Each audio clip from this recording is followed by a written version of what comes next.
Assalamualaikum warahmatullahi wabarakatuh. Bismillahirrahmanirrahim. Alhamdulillahirabbil alamin. Wa bihi nasta'in wala umurid dunya waddin.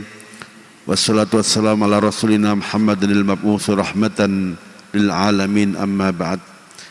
Yang sama-sama kita hormati segenap pimpinan STIK PTIK, para pejabat utama, para dosen, dan seluruh mahasiswa dimanapun Anda berada.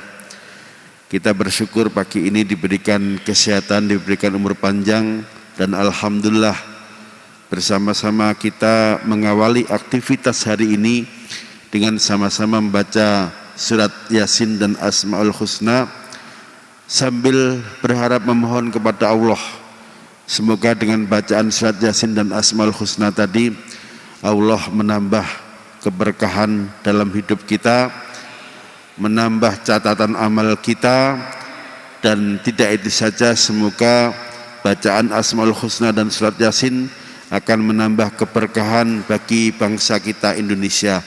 Amin amin ya rabbal alamin.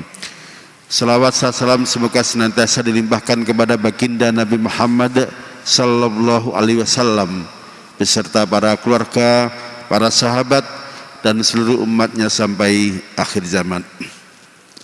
Saudara-saudara sekalian, sebelum kita mulai taklim pada pagi hari ini, mohon keikhlasannya untuk membaca suratul Fatihah setelah dihadiahkan kepada baginda Nabi Muhammad, kepada keluarganya, kepada para sahabat. Bacaan suratul Fatihah ini kita tujukan untuk pimpinan kita, saudara kita yang sekarang lagi sakit. Semoga dengan bacaan suratul Fatihah, wabil khusus Pak Riko, Allah segerakan berikan kesembuhan, bisa beraktivitas seperti hari-hari yang lalu untuk berjuang, untuk beraktivitas menjaga dan memajukan negara kita Indonesia. Ala hadiniyah wa ala kulli niyatin sholihah. Al-Fatihah. A'udzubillahi minasyaitonir rajim. Bismillahirrahmanirrahim. Alhamdulillahirabbil alamin. Arrahmanirrahim. Maliki yaumiddin. Iyyaka na'budu wa iyyaka nasta'in. Ihdinas siratal mustaqim. Siratal ladzina an'amta 'alaihim ghairil maghdubi 'alaihim waladdallin. Amin amin ya rabbal alamin. Terima kasih. Saudara-saudara sekalian, pandemi Covid-19 ini masih menjadi ancaman serius terhadap kesehatan global.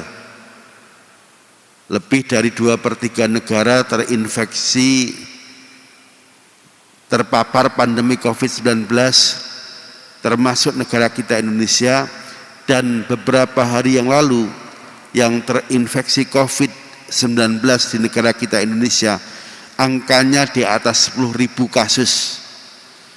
Tapi berita terakhir dalam beberapa hari belakangan ini alhamdulillah sudah turun, kisarannya masih berada di sekitar angka 8.000 kasus per hari. Untuk itu kita tetap harus melakukan berbagai ikhtiar untuk menjaga 5 dasar pokok yang wajib dijaga menurut perintah agama, yang disebut dengan ad-dzururiyat al-khams, yaitu menjaga jiwa, menjaga agama, menjaga akal, menjaga harta, dan yang terakhir adalah menjaga keturunan. Hifdzul nafsi, hifdzud din, hifdzul aqli, hifdzul mal, dan hifdzun nasli. Salah satu ikhtiar agar kita tetap sehat, sebagaimana dikatakan para ahli, para dokter di seluruh dunia, adalah usahakan hati kita tenang dan bergembira. Karena tenang dan gembira ini bagian dari apa yang diajarkan oleh Allah. Ala bidzikrillah tatmainnul qulub. Dengan sering zikir, membaca kalimat thayyibah, membaca Asmaul Husna, membaca Al-Quran, maka hati kita akan menjadi tenang. Dan tenangnya hati, tidak ada beban, tidak ada stres.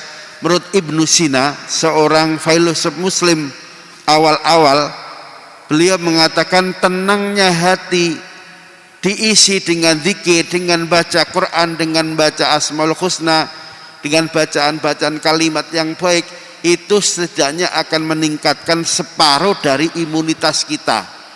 Dan tentu saja itu juga meningkatkan iman kita di hadapan Allah. Separuh imunitas berikutnya diisi dengan makan makanan yang bergizi, halal dan baik, diisi dengan istirahat yang cukup, diisi dengan berjemur untuk mendapatkan vitamin lain, dan tentu saja diisi dengan olahraga sesuai dengan keadaan kita masing-masing. Selain itu, ulama juga mengatakan kalau kita dalam keadaan sakit, wajib ikhtiar untuk nyari obat. Begitu juga agar kita tidak sakit, tidak terinfeksi COVID-19, kita juga berikhtiar untuk membuat imunitas dan kekebalan diri kita meningkat. Salah satunya dengan melakukan vaksinasi, di mana vaksinasi ini kalau kita runtut, awalnya tentu atas tanggung jawab pemerintah untuk menjadikan seluruh rakyat Indonesia semuanya sehat dan tidak ada yang sakit. Maka kemudian terbitlah peraturan pemerintah nomor 99 tahun 2020 yang isinya negara akan melakukan pengadaan vaksin dan melakukan vaksinasi secara nasional gratis tanpa dipungut biaya. Setelah pemerintah menerbitkan peraturan pemerintah nomor 99 tahun 2020, akhirnya Majelis Ulama, beberapa petugas dari Kemenkes, dari Bio Farma, mereka melakukan kunjungan kepada beberapa produsen yang menghasilkan vaksin COVID-19, salah satunya produsen Sinovac yang berada di Cina. Jadi LPPOM Majelis Ulama Indonesia, kawan-kawan dari Kemenkes, dari Bio Farma mengunjungi Sinovac, melakukan audit, dan kemudian vaksin ini dibawa ke Indonesia untuk dikaji dari aspek halal dan thayyibnya. Karena ini menjadi perintah Al-Quran di surat Al-Baqarah, apapun yang kita konsumsi, apapun yang kita minum, termasuk obat-obatan yang dipakai, itu harus memenuhi aspek halalan thayyibah. Ayatnya, ya ayyuhan nas kulu mimma fil ardi halalan thayyibah wala tattabi'u khutuwatis syaiton innahu lakum aduwwum mubin. Di negara kita Indonesia, otoritas atau kewenangan mengkaji aspek halal dan sucinya, tohirnya, ini ada di lembaga yang namanya LPPOM MUI. Sementara aspek toyibnya, dalam arti makanan, minuman, obat-obatan yang kita konsumsi tidak berdampak buruk bagi kesehatan jasmani dan rohani, ini kewenangannya ada pada BPOM. Alhamdulillah, setelah tim yang dikirim ke Cina untuk melihat produk vaksin COVID yang diproduksi Sinovac, Majelis Ulama Indonesia kemudian melakukan rapat, dan alhamdulillah tepat di hari Senin tanggal 11 Januari tahun 2021 lahirlah fatwa nomor 2 tentang vaksin yang diproduksi Sinovac. Hasil kajian MUI, vaksin ini telah memenuhi aspek halalan tohiron. Halal itu artinya ya tidak haram. Tohiron itu artinya vaksin itu suci dilihat dari bahan atau proses produksinya. Tetapi vaksin ini belum boleh dipakai sebelum nunggu kajian dari BPOM. Alhamdulillah, beberapa hari berikutnya kemudian BPOM merilis, menyatakan vaksin yang diproduksi Sinovac itu kategorinya thayyib, dalam arti tidak berdampak negatif bagi kesehatan jasmani dan rohani bagi yang divaksin. Mestinya dengan kajian MUI dan BPOM jangan lagi ada yang nyinyir, apalagi melakukan penolakan, tidak mau divaksin, apalagi melakukan perlawanan. Tidak ada alasan lagi untuk misalnya orang Islam nyinyir atau melakukan perlawanan, karena setelah dikaji vaksin yang digunakan di Indonesia, salah satunya yang diproduksi Sinovac dari Cina, telah memenuhi aspek halalan, telah memenuhi aspek tohiron, dan telah memenuhi aspek thayyiban. Artinya jangan lagi-lagi ada umat Islam yang nyinyir, mempersoalkan, apalagi terang-terangan mau menolak vaksinasi secara nasional. Kenapa? Nggak ada alasan lagi untuk ditolak. Wong jelas-jelas sudah halal, jelas-jelas sudah suci, dan jelas-jelas thayyib menurut kajian BPOM. Pak, ada nggak sanksinya bagi rakyat yang terang-terangan dia nyinyir apalagi menolak untuk divaksin? Vaksin di tingkat nasional bagi yang menolak untuk divaksinasi, saya ulang, rakyat Indonesia yang menolak untuk divaksin menurut undang-undang terkait vaksinasi memang belum diatur sanksinya. Yang ada kemungkinannya dihadapkan pada sanksi administratif. Misalnya negara-negara di dunia nanti mempersyaratkan kalau ada orang asing yang mau masuk ke negaranya, apakah tujuannya bisnis, tujuannya wisata, termasuk tujuannya haji atau umroh, negara-negara ini bisa saja membuat aturan bagi warga asing, apalagi negara itu ada dalam situasi pandemi, wajib menunjukkan sertifikat telah divaksin yang diakui dunia, yang diakui PBB.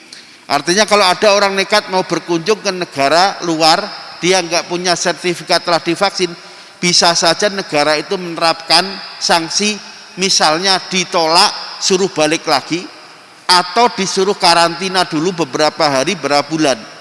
Bahkan yang saya dengar, pemerintah Saudi mewajibkan kepada warga asing yang mau masuk ke Saudi, selain menunjukkan vaksin telah divaksin meningitis, wajib juga menunjukkan sertifikat vaksin COVID-19. Artinya nanti seluruh jamaah haji, seluruh jamaah umroh, bisa saja pemerintah Saudi membuat aturan wajib membawa 2 sertifikat. Selain sertifikat telah divaksin meningitis, juga membawa sertifikat vaksin COVID-19. Ini namanya sanksi administratif. Kita nggak bisa ngeyel, kita nggak bisa menolak. Kenapa?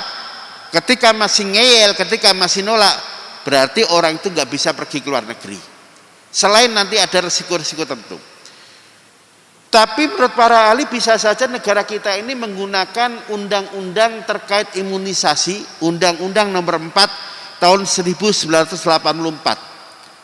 Bunyi undang-undang ini kurang lebih begini: kalau ada rakyat Indonesia di saat negara genting ada wabah, rakyat itu kemudian harus diimunisasi, dia menolak untuk diimunisasi, maka rakyat ini bisa saja dipidana kurungan selama 1 tahun atau didenda sebesar-besarnya 1 juta rupiah. Nah, di Indonesia ini yang terdiri 34 provinsi, ternyata baru ada 1 provinsi yang tegas-tegas mengeluarkan perda tentang sanksi bagi yang menolak untuk divaksin COVID-19. Jadi provinsi yang sudah mengeluarkan perda itu baru DKI Jakarta. Di Perda Nomor 2 Tahun 2020 di pasal 30, di sana dinyatakan siapapun rakyat yang ber-KTP DKI kemudian sengaja nyinyir atau tidak mau divaksin, maka rakyat yang nyinyir dan tidak mau divaksin ini yang ber-KTP DKI, dia bisa dihadapkan pidana untuk didenda sebanyak-banyaknya 5 juta rupiah. Jadi baru ada 1 provinsi. Mungkin masih ada yang tanya, Pak, sekarang kalau bicara dalam konteks hukum pidana Islam, dalam konteks ilmu fikih, pada saat terjadi pandemi dan kemudian dokter di seluruh dunia mengatakan ikhtiar agar dia sehat, agar keluarganya sehat, tetangganya sehat, bangsa ini kuat harus divaksin, kemudian ada yang sengaja nggak divaksin, itu sanksinya apa? Kalau secara fikih nanti bisa diruntut mulai pernyataan Nabi Muhammad. Jadi Nabi itu mengingatkan kepada kita dalam hadis pendek tapi maknanya luas. Ini hadis dinamakan hadis Jawami'ul Kalim. Apa kata Nabi? La dzarara wala dzirara. Artinya la dzarara, jangan membuat bahaya terhadap diri sendiri, wala dzirara, dan jangan membuat bahaya yang berisiko membahayakan orang lain. Artinya kalau ada tindakan seseorang, tindakannya itu diduga kuat menyebabkan dia menjadi terpapar atau dalam situasi berbahaya atau bisa membahayakan orang lain, maka orang ini bisa diberikan sanksi takzir. Takzir itu artinya sanksi yang ditetapkan oleh negara, oleh pemerintah, yang penting pelakunya menjadi jera. Bentuknya bisa penjara, bentuknya bisa denda, atau bentuknya bisa sanksi-sanksi yang lain, yang ketentuannya silahkan diatur oleh pejabat atau pemerintah setempat. Ini yang namanya takzir. Itu artinya ketika tindakan seseorang melawan ketentuan yang dibuat negara dan perlawanannya itu bisa menyebabkan bahaya kepada dirinya atau bahaya kepada keluarganya atau bahaya terhadap masyarakat, maka pemerintah bisa saja memberikan sanksi takzir kepada orang ini agar dia jera dan kemudian mematuhi semua produk undang-undang yang ditetapkan oleh negara. Ini artinya baik dilihat dari aspek hukum positif, aspek hukum internasional maupun hukum fikih, siapapun yang tindakannya bisa menyebabkan bahaya, maka orang ini bisa kena sanksi atau kena hukuman takzir menurut ketentuan undang-undang yang berlaku. Akhirnya kita semua harus patuh terhadap protokol kesehatan sebagai bagian ikhtiar kita menjaga kesehatan, mulai menggunakan masker, kemudian yang kedua cuci tangan dengan air yang mengalir pakai sabun, syukur-syukur bagi umat Islam dilanjutkan dengan mengambil air wudhu, dan yang ketiga tetap menjaga jarak, hindari kerumunan. Menjaga jarak ini tidak saja berlaku di pasar, di mal, di kantor, termasuk pada saat kita beribadah di masjid. Maka jangan kaget kalau masjid-masjid di seluruh dunia, tidak saja masjid di PTIK ini, di Mekah, di Masjid Madinah, itu softnya dibuat berjarak. Bahkan ketika tawaf pun diatur, tidak bisa desak-desakan seperti dulu, tapi antara satu orang dengan yang lain jaraknya dibuat renggang antara 1 sampai 2 meter. Kenapa ini dilakukan? Lagi-lagi tujuannya untuk memotong agar pandemi ini tidak makin menyebar dan untuk melindungi kita biar kita tetap sehat, tidak terinfeksi COVID-19. Semoga Allah segera mengangkat musibah ini, tidak saja dari negara kita Indonesia, tapi juga negara-negara lain, sehingga kita tetap bisa ikhtiar, bisa beraktivitas, dan bisa beribadah secara normal. Selain itu, kita tetap mematuhi protokol kesehatan, meningkatkan imunitas dengan banyak-banyak berzikir, dan menjaga suasana hati dan batin kita tetap riang, gembira, nggak boleh stres. Jaga pola istirahat, jaga pola konsumsi, lakukan olahraga, berjemur di bawah terik matahari setengah jam, dan tentu saja banyak-banyak berdoa memohon kepada Allah agar kita semua, negara kita dilindungi Allah Subhanahu wa ta'ala. Saya kira ini penjelasannya. Saya persilahkan kalau ada yang ingin bertanya atau komentar, masih ada waktu kurang lebih 5 menit. Ada pertanyaan?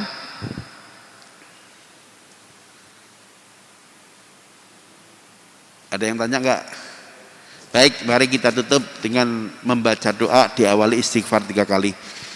Astaghfirullahaladzim, astaghfirullahaladzim, astaghfirullahaladzim.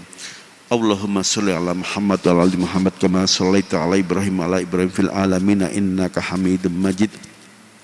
Walhamdulillahirabbil alamin hamdas syakirin hamdan na'imin hamdan yuwafi ni'amah kafi mazidah. Ya Rabbana lakal hamdu kama yanbaghi li jalali wajhikal karim azimil sultanik. Allahumma ya Allah la tada' fi masjidina hadza dzamban illa ghafartah wala usran illa yasartah wala hamman illa farastah wala maridan illa safaitah wala hajatan min hawaiji dunya wal akhirah illa qadaitahu bi rahmatika ya arhamar rahimin. Rabbana hab lana min azwajina wa dzurriyyatina qurrata a'yun waj'alna lil muttaqina imama. Rabbana atina fid dunya hasanah wa fil akhirati hasanah wa qina adzabannar. Subhana rabbika rabbil izzati amma yasifun wa salamun alal mursalin walhamdulillahi rabbil alamin. Terima kasih. Assalamualaikum warahmatullahi wabarakatuh.